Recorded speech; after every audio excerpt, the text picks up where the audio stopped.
DSP நேயர்கள் அனைவர் மீதும் எல்லாம் வல்ல இறைவனின் அமைதியும் சமாதானமும் உண்டாவதாக. Doctor B.R. அம்பேத்கர் அவர்கள் இந்தியாவுடைய சட்ட மாமேதை, முதல் சட்டத்துறை அமைச்சராக இருந்தவர். இந்தியாவுடைய சட்டத்தை ஆங்கிலத்திலிருந்து ஹிந்திக்கு மொழிமாற்றம் செய்தவர்.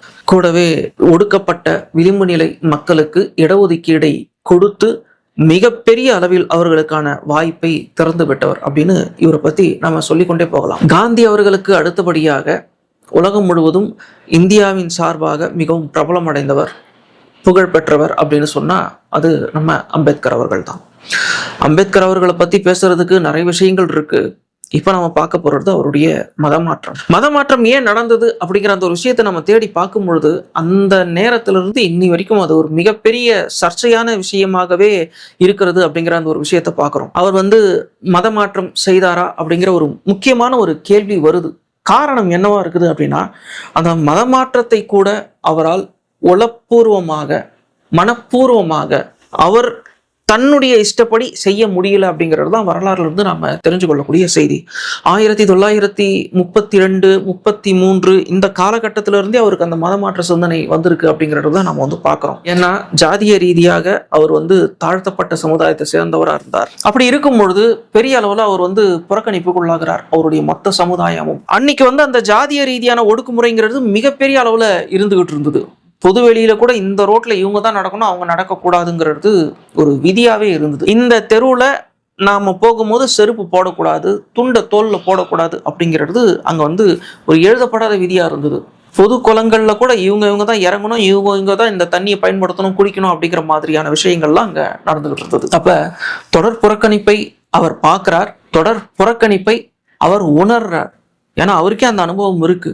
4 வயது பிள்ளையாக அவர் இருக்கும் பொழுது கூட தண்ணி தாகத்துல வாடும் பொழுது தண்ணி கூட கொடுக்க மறுத்துருக்குறாங்க மற்ற ஜாதிக்காரங்க. நீ தாழ்ந்த ஜாதி, அதனால நாங்க கொடுக்க மாட்டோம் அப்படின்னு. ஒரு சிறு வயது பிள்ளையாக இருக்கக்கூடியவர், ஒரு 5 அல்லது 6 வயசு இருக்கலாம், தன்னுடைய சகோதரர்களோட மாட்டு வண்டியில போயிட்டு இருக்கும் பொழுது அந்த மாட்டு வண்டியை ஓட்டுறவர் நீ என்ன ஜாதி அப்படின்னு கேட்கும் பொழுது அவர் தன்னுடைய ஜாதியை பத்தி சொல்லும் பொழுது நீ எங்க வண்டியில ஏத்தன அப்படின்னு நடுவழியிலேயே இறக்கி விட்டு போன அந்த விஷயங்கள்லாம் அவரே பதிவு பண்றதை நம்ம பார்க்கிறோம். அவருக்கு ஒரு வாய்ப்பு கிடைச்சது, நல்லா படிச்சாரு, நல்ல முன்னேறினார், இந்தியாவுடைய ஒரு உயர்ந்த பதவியில அமர்ந்தார். ஆனா இதே மாதிரியான தனக்கு கிடைத்த வாய்ப்பு மற்றவர்களுக்கும் கிடைக்குமா அப்படிங்கிறது ஒரு கேள்விக்குறிங்கிறத அவர் உணர்ந்தார்.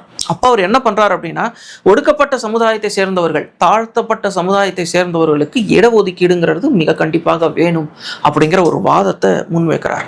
அதை சட்டமாவே மாத்தணும் அப்படின்னு அவர் கொண்டு வர்றார். இது போக தாழ்த்தப்பட்ட மக்களுக்கான தனி தொகுதிகள் உருவாக்கப்படணும், அவர்கள் மட்டுமே அந்த இடத்துல தேர்தலில் நிற்கணும் அப்படிங்கிற மாதிரியான விஷயங்களை எல்லாம் அவர் கொண்டு வர்றார். பெரிய அளவில் அது சர்ச்சையாகுது, தலைவர்கள் எதிர்க்கிறாங்க. அப்படி எதிர்த்த தலைவர்கள்ல மிக முக்கியமானவர் காந்தியடிகள். ஆமா, அவருக்கும் அம்பேத்கருக்கும் பல விஷயங்கள்ல ஒத்து வராது. பூனா ஒப்பந்தம் அப்படிங்கிற ஒரு விஷயத்த நீங்க கூகுள்ல தேடி பார்த்தீங்கன்னா அல்லது ChatGPTல நீங்க பார்த்தீங்கன்னா அவ்வளவு விஷயங்கள் ஒரு 2 பேருக்குமான முரண்பாடு. பூனா ஒப்பந்தம்ங்கிறது வேற ஒன்றும் இல்லை, அம்பேத்கர் அவர்கள் ஒடுக்கப்பட்ட தாழ்த்தப்பட்ட மக்களுக்கு இடஒதுக்கீடு வேணும்னு சட்டத்தை கொண்டு வர்றார். இந்த சட்டத்தை நீங்க கொண்டு வரக்கூடாது, இந்துக்கள் கிட்ட இது பிளவு உண்டாக்கும் அப்படின்னு காந்தி உண்ணாவிரதம் இருக்கிறார். பேச்சுவார்த்தை முதல்ல நடத்துறாங்க, அம்பேத்கர் அவர்கள் உடன்படலை. இல்லை, நீங்க என் வழிக்கு வந்துதான் ஆகணும்னு அவரு உண்ணாவிரதம் இருக்கிறார். அப்படி உண்ணாவிரதம் இருக்கும் பொழுது அம்பேத்கர் அவர்கள் முதல்ல ரொம்பவும் ஸ்ட்ராங்கா நிற்கிறாங்க. ஆனால் அவரோடு இருந்த தலைவர்கள், அது வல்லபாய் பட்டேலாக இருக்கலாம், அப்புறம் நேரு அவர்களாக இருக்கலாம், இப்படி நிறைய தலைவர்கள் அம்பேத்கர் அவர்களுக்கு ரொம்ப ப்ரெஷர் கொடுக்குறாங்க. பாபுஜி சேர்த்தா பரவாயில்லையா உங்களுக்கு அப்படிங்கிறாங்க. இதனால மன உளைச்சலுக்கு ஆளாகி கடைசியில அந்த நேரத்துல அந்த சட்டத்தை அவரு தள்ளி போட்டார், ரத்து பண்றேன் அப்படின்னு அறிவிக்கிறார். இது மாதிரியான விஷயங்கள்லாம் காந்தி அவர்களுக்கும் அம்பேத்கர் அவர்களுக்கும் பெரிய அளவுல அந்த பிரச்சனைகள் வெடிச்சுக்கிட்டே இருந்தது அப்படிங்கிறத நம்ம பார்க்கிறோம். 1934, 35 இந்த காலகட்டங்கள்ல அந்த மதமாற்ற சிந்தனை அப்படிங்கிறது அவருக்குள்ள வருது. என்னதான் சட்டத்தை வச்சு நம்ம இடஒதுக்கீடு கொண்டு வந்தாலும் கூட ஒரே சமுதாயத்துல சமத்துவத்தை கொண்டு வர முடியாது. பொருளாதாரத்துல வேணா நம்ம மேலோங்கி நிக்கலாமே தவிர இந்த சமுதாயத்துக்குள்ள சமத்துவங்கிறது வாய்ப்பு இல்லை அப்படிங்கிறது அவருக்கு அந்த நேரத்தில் தெரியுது. 1936 மே மாசம் 31 அம்பேத்கர் ஒரு கருத்தை வெளியிடுறார். என்ன அப்படின்னா, ஒரே மதத்தை சேர்ந்த, அதாவது இந்து மதத்தை சேர்ந்த மேல் ஜாதிக்காரங்க கீழ் ஜாதிக்காரங்களை அடக்கி வைக்கும் பொழுது, அவர்கள் மேல ஆதிக்கம்ங்கிற பேர்ல அடக்குமுறையை செய்யும் பொழுது, அவர்களை அவர்கள் தாக்கும் பொழுது அந்த ஊர்ல இருக்கக்கூடிய மற்ற மதத்தை சேர்ந்தவங்க அதை வந்து கண்டுக்க மாட்டேங்கிறாங்க. காரணம் கேட்டா அது உங்க சமுதாயத்துக்குள்ள இருக்கிற பிரச்சனை, அது நாங்க எப்படி தலையிட முடியும் அப்படிங்கிறாங்க. அப்ப நாம என்ன செய்யணும் அப்படின்னா, இந்த சமுதாயத்துல இருக்கிறதுனால தான் யாருமே நம்மளை கேட்க மாட்டேங்கிறாங்க. நம்ம மதம் மாறிட்டோம் அப்படின்னு சொன்னா அது கிறிஸ்தவ மதமாக இருக்கலாம், இஸ்லாமாக இருக்கலாம்.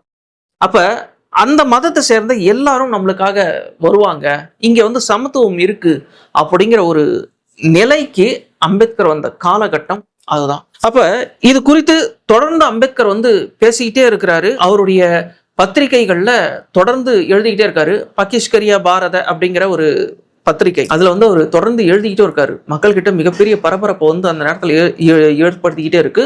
அதுலயும் அவர் சார்ந்த தாழ்த்தப்பட்ட அந்த மக்கள் அந்த பத்திரிகையில படிக்கும் பொழுது மிகப்பெரிய பரபரப்பை வந்து இந்த கருத்துக்கள் வந்து அந்த நேரத்துல ஏற்படுத்துது. அவருடைய தோழர்கள் கூட இருந்தவங்க அவங்க மதம் மாற தயாரா இருக்காங்க. அவர்கிட்ட கேட்கறாங்க, நாங்க வந்து மதம் மாற தயாரா இருக்கோம் அப்படின்னு. அம்பேத்கர் அவர்கள் என்ன சொல்றாங்க அப்படின்னா, நீங்க வந்து இஸ்லாம் மதத்துக்கு மாறுங்க அப்படிங்கிறாங்க. அதுக்கான காரணம் என்னவா இருக்கு? அவர் கிறிஸ்தவத்தையும் இஸ்லாத்தையும் ஒரே தட்டுல வச்சு பாக்குறாரு, ஒரே நேர்கோட்டில தான் பாக்குறாரு. இருந்தாலும் யாராவது மதம் மாறணும் அப்படின்னு வந்தா இஸ்லாத்துக்கு மாறுங்கன்னு சொல்றாரு. அது காரணம் என்ன அப்படின்னா, முஸ்லீம் பெருமக்கள் இந்தியாவில் கொஞ்சம் மெஜாரிட்டியா இருக்காங்க, கிறிஸ்தவர்கள் ரொம்ப சிறுபான்மையா இருக்கிறாங்க. பொருளாதார ரீதியா வந்து இங்க கிறிஸ்தவத்துல வந்து உதவி வருமா அப்படிங்கிற ஒரு கேள்வியும் இருக்கு. கூடவே புதுசா மதம் மாறினவங்களுக்கு நெருக்கடிகள் உண்டாச்சு அப்படின்னு சொன்னா அவர்களை காப்பாற்றுவதற்கு கிறிஸ்தவர்கள் வந்து சிறுபான்மையா இருக்கிறதுனால ஒன்று திரள்றது கஷ்டம் அப்படின்னு அவர் நினைக்கிறாரு. முஸ்லிம்கள் அப்படின்னு சொன்னா அங்கங்க அவங்க சதறி இருக்கிறாங்க, எப்படியும் ஒரு ஒரு ஒரு திரண்டுடுவாங்க. பொருளாதார ரீதியாகவும் இந்த மக்களை மேல கொண்டு வர்றதுக்கு அவங்க உதவியும் பண்ணுவாங்க அப்படிங்கிறது அவருடைய ஒரு சிந்தனையா இருக்கு. அம்பேத்கரோட இருந்த சில தோழர்கள் இஸ்லாம் மதத்திற்கும் மாறிக்கொண்டிருந்தார்கள். ஆனா அம்பேத்கர் அவர்கள் நான் மதம் மாற போறேன், இஸ்லாத்துக்கோ அல்லது கிறிஸ்தவத்துக்கோ மாற போறேன் அப்படின்னு சொன்னவர் ஒரு கட்டத்துக்கு மேல இஸ்லாம் சிறந்த மார்க்கம் அப்படின்னு சொல்ல ஆரம்பிச்சார். இந்த காலகட்டத்துல தான் அம்பேத்கர் மேல மிகப்பெரிய கோபம் வருது RSSக்கு. இந்த சூழ்நிலையில தான் 1939 மே மாசம் 29 பம்பாயில 1000 பேர் கொண்ட RSS காரர்களுடைய அந்த ஒரு மாநாடு ஒன்று வந்து நடக்குது. மதன் மோகன் மாலவியா அவர்களுடைய தலைமையில தான் அந்த மாநாடு வந்து நடக்குது. அந்த மாநாட்டில் பெரிய அளவுல விவாதம் செய்யப்பட்ட விஷயம் என்ன அப்படின்னா, அம்பேத்கர் அவர்களுடைய அந்த மத மாற்றம், குறிப்பா அவர் இஸ்லாத்துக்கு வரக்கூடிய அந்த ஒரு விஷயம், அது பெரிய அளவுல ரொம்பவும் பிரச்சனையா அங்க விவாதிக்கப்படுது. அது எப்படி அவரு அப்படி ஒரு முடிவு எடுக்கலாம் அப்படின்னு. அப்ப அவங்க என்ன பண்றாங்க அப்படின்னா, 3 பேர் கொண்ட ஒரு குழு அமைக்கப்படுது, அம்பேத்கரை நேரில் சந்தித்து பேசணும் அப்படின்னு. அந்த 3 பேர் யார் அப்படின்னா, டாக்டர் மூஞ்சே அவர்கள், அவர் தான் RSS நிறுவனத்தருடைய ஒரு முன்னோடியாகவும் இருக்கார். அப்புறம் இன்னொருத்தர் பிர்லா அவர்களுடைய சகோதரர் சுகல் பிர்லா அவர்கள், அப்புறம் சங்கராச்சாரி. இவர்கள் 3 பேர் கொண்ட குழு அம்பேத்கரை நேரில் சந்தித்து பேசணும் அப்படின்னு ஒரு தீர்மானத்தை நிறைவேற்றுறாங்க. கூடவே இன்னொரு விஷயமும் நடக்குது. காந்தி அவர்களுடைய தலைமையில ஒரு குழு அமைக்கப்படுது, அம்பேத்கர் அவர்களை சந்தித்து மத மாற்றத்தை தடுத்து நிறுத்தணும் அப்படின்னு. இதுல ஒரு கேள்வி வரலாம், காந்தி அவர்கள் இப்படியெல்லாம் செஞ்சாங்களா அப்படின்னு. காந்தி அவர்களுடைய வரலாறை தெளிவாக படிக்கிறவங்களுக்கு இந்த மாதிரியான விஷயங்கள் தெளிவாகவே புரியும். அப்ப காந்தி அவர்களுடைய தலைமையில ஒரு கூட்டமும், அதாவது ஒரு குழுவும், இங்க RSS அவர்களுடைய ஒரு தலைமையில ஒரு குழுவும் அமைக்கப்படுகிறது. நேர்ல சந்திச்சு பேசணும், இந்த மத மாற்றத்தை தடுத்து நிறுத்தணும் அப்படின்னு. அம்பேத்கர் அவர்களை சந்திக்கிறாங்க, நேர்லயும் பேசுறாங்க RSS அமைப்பை சேர்ந்தவர்கள், இந்த 3 பேர் மூஞ்சி அவர்களுடைய தலைமையில. அப்ப அங்க அம்பேத்கர் அவர்களுக்கு சொல்லப்பட்ட ஒரு விஷயம் என்ன அப்படின்னா, நீங்க மதமாற்றம் செய்யணும் அப்படின்னு நினைக்கிறீங்க, அதை முடிஞ்ச அளவு தவிர்த்துக்கோங்க அப்படிங்கிறாங்க. அம்பேத்கருக்கு ஒண்ணுமே புரியல, இவங்க ஏன் நம்ம கிட்ட வர்றாங்க, இது நம்ம விருப்பம் தானே, இது நம்ம சுதந்திரம் தானே அப்படின்னு வந்து அவருக்கு ஒரு கேள்வி வருது. ஆனால் வந்தவங்க என்ன பண்றாங்கன்னா, அம்பேத்கர் அவர்களுக்கு மிகப்பெரிய அழுத்தத்தை கொடுக்குறாங்க. நீங்க இஸ்லாத்துக்கு மாறினீங்க அப்படின்னா உங்களோட சேர்ந்து லட்சக்கணக்கான மக்கள் இஸ்லாத்துக்கு மாறுவாங்க, அப்போ இந்தியா இஸ்லாமிய நாடா மாறிடும், அதனால அது தேவையில்லாத பிரச்சனையை உண்டாக்கும், அதனால நாங்க இதை அனுமதிக்க மாட்டோம். கிறிஸ்தவத்துக்கு நீங்க மாறினீங்க அப்படின்னா பிரிட்டிஷ்காரங்களுக்கு இது மிகப்பெரிய அதிகாரத்தை கொடுத்துரும், அதனால நீங்க கிறிஸ்தவத்துக்கு மாறுறதையும் நாங்க அனுமதிக்க மாட்டோம். ஒரு ஆப்ஷன் கொடுக்குறோம், நீங்க சீக்கிய மதத்துக்கு போங்க, பௌத்த மதத்துக்கு போங்க, இப்படி இந்தியால இருக்கக்கூடிய உருவான மதத்துக்கு வேணா நீங்க மாறுங்க, மற்றபடி மற்ற மதத்துக்கெல்லாம் நீங்க போகக்கூடாது. நீங்க மதம் மாறும் பொழுது மாறுறதுக்கு முன்னாடி எங்களுக்கு நீங்க தெரிவிச்சும் ஆகணும் அப்படின்னு அம்பேத்கர் அவர்களுக்கு ஒரு அழுத்தம் கொடுக்குறாங்க. இந்த 3 பேருடைய சந்திப்பு அம்பேத்கர் அவர்களுக்கு ஒரு கடுமையான மன உளைச்சலை உண்டாக்குது. பெரிய அளவுல அம்பேத்கர் மனதளவுல பாதிக்கப்படுறார். ஆனா வேற வழி இல்லாம அவர் கைப்பட எழுதி கொடுக்கிறார். சரி, நீங்க சொல்றதை நான் ஒத்துக்கொள்றேன். நான் மதம் மாறும் பொழுது அதுக்கு முன்னாடியே உங்களுக்கு தெரிவிக்கிறேன், நான் என்ன மதத்துக்கு போறேங்கிறதையும் நான் உங்ககிட்ட சொல்றேன் அப்படின்னு. பல நாட்கள் இதனால மன உளைச்சலுக்கு உள்ளாகி இருந்தார் அம்பேத்கர் அவர்கள். ஒரு மதம் கூட அவர்களுடைய இஷ்டப்படி மாற முடியல அப்படிங்கிறது தான் அவருடைய ஒரு மனச்சோர்வா இருந்தது. இதுல ஒரு விஷயம் என்ன அப்படின்னா, அம்பேத்கர் அவர்கள் தெளிவா சொல்றாங்க, நம்ம 2 பேரும், அதாவது நம்ம 2 தரப்பும் சேர்ந்து இங்க விவாதிச்சது எதுவுமே வெளியே தெரியக்கூடாது. மதம் மாறினதுக்கு அப்புறம் சில குறிப்பிட்ட காலத்துக்கு அப்புறம் வேணா வெளியே தெரியலாம் அப்படின்னு சொல்றாரு. அப்ப இந்த நேரத்துல டாக்டர் மூஞ்சி அவர்கள் கைப்பட ஒரு கடிதம் எழுதி கொடுக்குறாங்க. சரி, நீங்க சொல்றதை நாங்க ஒத்துக்கிறோம், இந்த தகவலை நாங்க வெளியிட மாட்டோம் அப்படின்னு. ஆனால் இந்த கடிதம் வெளியிடப்பட்டது, மக்களுக்கு தெரிவிக்கப்பட்டது, உள்ள நடந்தது பகிரங்கப்படுத்தப்பட்டது. RSS காரர்களால் அல்ல, காந்தி அவர்களால. காந்தி அவர்களுடைய பின்னணியில இந்த கடிதம் வெளியிடப்பட்டதுங்கிறது தான் வரலாறு நமக்கு சொல்லக்கூடிய செய்தி. அப்ப இந்த கடிதம் வெளியான உடனேயே அம்பேத்கர் அவர்களுக்கு மிகப்பெரிய ஒரு மன உளைச்சல், மேலும் மேலும் மன உளைச்சலும் மனசோர்வும் அவர் வாட்டி எடுக்குது. அவருடைய உடல்நிலையை பாதிக்கப்படக்கூடிய அளவிற்கு போகிறார் அம்பேத்கர் அவர்கள். இந்த கடிதம் யார் வெளியிட்டாங்க அப்படின்னு சொன்னா, ராவ் பகதூர் ராஜா அப்படிங்கிறவர். இவர் காந்தியுடைய ஆதரவாளராக செயல்பட்டு கொண்டிருக்கிறார் அந்த நேரத்துல அந்த காங்கிரஸ்ல. அப்ப இவருக்கு இந்த கடிதம் கடிச்ச உடனேயே காந்தி கிட்ட சொல்லும் பொழுது காந்தி தான் சொல்றாரு, இந்த கடிதத்தை நீங்க வெளியிட்டுடுங்க அப்படின்னு. அதுக்கப்புறம் அந்த ராவ் பகதூர் ராஜா அவர்களை கண்டித்து மிகப்பெரிய அறிக்கையை வெளியிடுகிறார் காந்தி அவர்கள். இந்த கடிதத்தை நீங்க வெளியிட்டதுனால இது ஒரு பெரிய சாதனையோ அல்லது என்னுடைய மத மாற்றத்தையோ நீங்க தடுத்துடலாம் முடியாது. நான் கண்டிப்பா மதம் மாறதான் செய்வேன்.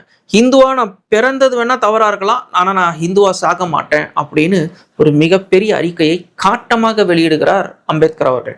அம்பேத்கருடைய இந்த செயல்பாடு இந்த கடிதம் வெளியீட்டுக்கு பிறகு கொஞ்சம் தாமதிக்கும் அப்படின்னு நம்ம பார்க்கும்பொழுது இன்னும் கோபமா காட்டமா தன்னுடைய அந்த அறிக்கையை வெளியிடுகிறார். இது காந்திக்கு ஒரு பெரிய பிரச்சனையே உண்டாக்குது. ஒரு கட்டத்துக்கு மேல என்ன மதத்துக்கு மாறலாம் அப்படின்னு அவர் யோசிக்கும் பொழுது சீக்கிய மதத்துக்கு மாறலாமா அப்படின்னு அவர் யோசிக்கிறார். ஆனா சீக்கிய மதத்தை பொறுத்த வரைக்கும் அந்த நேரத்துல அவங்க அந்த பஞ்சாப்ல தானே இருக்கிறாங்க. அவங்க 40 லட்சம் பேர், அவ்வளவுதான் அவங்களுடைய மக்கள் தொகை. கொஞ்சம் முன்ன பின்ன இருக்கலாம். அப்ப இந்த மக்கள் நமக்கு பொருளாதார ரீதியா நமக்கும் நம்மளுடைய சமுதாயத்துக்கும் உதவுவாங்க, அவங்க மேல்நிலையில கொண்டு வருவாங்க, நமக்கு ஏதாவது பிரச்சனை அப்படின்னா அந்த மக்கள் நிப்பாங்க அப்படிங்கிறது சாத்தியம் இல்லாதது. குறிப்பிட்ட ஒரு இடத்துக்குள்ளேயே அந்த மக்கள் அடைச்சு கிடக்குறாங்க இல்லையா பஞ்சாப்ல. அப்ப இதெல்லாம் சாத்தியம் இல்லாதது அப்படின்னு பாக்குறாரு. அதாவது அம்பேத்கருடைய மதமாற்றத்தை பொறுத்த வரைக்கும் ஆன்மீக ரீதியான மதமாற்றம் கிடையாது. சமத்துவத்துக்கான ஒரு தேடலா தான் அது இருக்குது. பொருளாதாரத்துக்கான ஒரு சுதந்திரமாகத்தான் அந்த அந்த மதமாற்றத்தை பாக்குறாங்க. அவருடைய முதல் தேர்வு இஸ்லாமாகத்தான் இருந்தது. ஆனா கொடுக்கப்பட்ட அழுத்தத்தின் காரணமாக அதை அவர் தவிர்த்துட்டாருங்கிறது தான் உண்மை. அப்ப சீக்கிய மதத்தை பொறுத்த வரைக்கும் மிக நிச்சயமாக பொருளாதார ரீதியாகவோ பாதுகாப்பு ரீதியாகவோ அவங்க உதவ முடியாது அப்படின்னு சொல்லும் பொழுது வேற எந்த மதத்துக்கு மாறலாம் அப்படிங்கிற அந்த சிந்தனையில தீவிரமா அவர் இருக்கும் பொழுதுதான் தர்மானந்த கொசாம்பி அப்படிங்கிற ஒரு பௌத்த துறவி அம்பேத்கர் அவர்களை சந்திக்கிறாங்க. அவர்கிட்ட பல மணி நேரம் அம்பேத்கர் அவர்கள் பேச ஆரம்பிக்கிறாங்க. நீங்க பௌத்தத்தை பத்தி தெரிஞ்சுக்கணும், புத்தரை பத்தி தெரிஞ்சுக்கணும் அப்படின்னு பல விஷயங்கள் அவர் எடுத்து சொல்ல அம்பேத்கர் அவர்களுக்கு கொஞ்சம் கொஞ்சமாக அந்த பௌத்த மதத்து மேல ஒரு ஈர்ப்பு வருது. அதுக்கு முன்னாடி வரைக்கும் அந்த பௌத்தத்தை பத்தின எந்த விதமான சிந்தனையும் அவருக்கு கிடையாதுங்கிறது தான் வரலாறு நம்ம படிக்கும் போது தெரிஞ்சுக்கக்கூடிய விஷயம். இந்த தர்மானந்த கொசாம்பி யாரு அப்படின்னு சொன்னா, புத்தருடைய வாழ்க்கையை முதலாக நவீன காலத்துல பதிவு பண்ண டிடி கொசாம்பி அவர்களுடைய அப்பா. இப்ப இந்த தர்மானந்த கொசாம்பி அவர்கள்கிட்ட பல மணி நேரம், சில நாட்கள் அம்பேத்கர் தொடர்ந்து பேசினதுடைய விளைவு அவர் புத்த மதத்தை உள்வாங்கிட்டார். அதற்கு பிறகு புத்த மதத்தை நாங்கள் தழுவுகிறோம் அப்படின்னு அறிவிக்கிறாரு. அதுக்கு முன்னாடி RSS உடைய தலைமைக்கு அவர் கடிதம் எழுதுகிறார். இதுதான் நிஜம், நாங்க இந்த மதத்துக்கு வரப்போறோம் அப்படின்னு. ஒரு கட்டத்துக்கு மேல அவர் தன்னுடைய சமுதாயத்தை சேர்ந்தவர்களை அழைத்து கொண்டு மத மாற்றத்துக்கான மாநாட்டை நடத்துகிறார். அதுல கலந்து கொண்டவங்களுடைய எண்ணிக்கை 6 லட்சத்திற்கும் அதிகம். இந்த 6 லட்சத்துக்கும் அதிகமான மக்களை ஒன்று திரட்டி அந்த மேடையிலேயே அம்பேத்கர் அவர்கள் அந்த மத மாற்றத்தை அறிவிக்கிறார். அன்று அவர்கள் புத்த மதத்தை ஏற்றுக்கொண்டதாக அவர்கள் பிரகடனப்படுத்துகிறார்கள். இப்படித்தான் அம்பேத்கர் அவர்களுடைய மதமாற்றம் இருந்தது. அம்பேத்கருடைய மதமாற்றத்தை பொறுத்த வரைக்கும் இந்தியால எந்த விதமான தாக்கத்தையும் அது ஏற்படுத்தவே இல்லை அப்படிங்கிறது தான் இன்னைக்கு நம்ம பார்க்கக்கூடிய விஷயம். காரணம் என்ன அப்படின்னா, அம்பேத்கர் ஏற்றுக்கொண்டது அந்த பௌத்த மதம். அந்த பௌத்த மதம்ங்கிறது ஏற்கனவே இருக்கக்கூடிய பழைய இந்து சமுதாயத்தோடவே கலந்துட்ட ஒண்ணா மாறிட்டதுனால அது எந்த விதமான தாக்கத்தையும் ஏற்படுத்தாம போயிடுச்சு. இதை தான் RSS அந்த அமைப்பை சேர்ந்தவர்கள் அம்பேத்கர் கிட்ட எதிர்பார்த்ததும் கூட. நீங்க இந்திய மதங்களை ஏற்றுக்கொண்டால் எந்த தாக்கமும் இருக்காது, ஆனா நீங்க கேட்குற சமத்துவம் என்ன கிடைக்கலாம், ஆனால் நீங்க இதை தவிர்த்து இஸ்லாத்துக்கோ கிறிஸ்தவத்துக்கோ மாறினீங்க அப்படின்னா மிக நிச்சயமாக அதை எங்களால் ஏற்றுக்கொள்ள முடியாது அப்படின்னு அவ்வளவு பெரிய ஒரு எச்சரிக்கையை கொடுத்த நிலையில வேறு வழி இல்லாமல் பௌத்தத்தை தழுவினார் அம்பேத்கர் அவர்களும் அவருடைய சமுதாயத்தை சேர்ந்த 6 லட்சத்துக்கும் அதிகமான மக்களும். இப்படித்தான் அந்த அம்பேத்கர் அவர்களுடைய மதமாற்றம் நடந்ததுங்கிற அந்த ஒரு விஷயத்தை நாம இந்த வரலாற்றின் மூலம் தெரிந்து கொள்ள முடிகிறது. ஆக அம்பேத்கர் அவர்களுடைய மதமாற்றத்தை பொறுத்த வரைக்கும் அது இந்தியாவில் உண்மையில எந்த விதமான தாக்கத்தையும் ஏற்படுத்தல அப்படிங்கிறத நம்ம தெளிவாக புரிந்து கொள்ளுகிறோம். இதுதான் அம்பேத்கர் அவர்களுடைய மதமாற்ற வரலாறு. இந்த பதிவு உங்களுக்கு பிடிச்சிருந்தது அப்படின்னு சொன்னா உங்களுடைய நண்பர்களுக்கும் பகிர்ந்து விடுங்க. நாம அடுத்த பதிவுல சந்திப்போம். நன்றி நேயர்களே.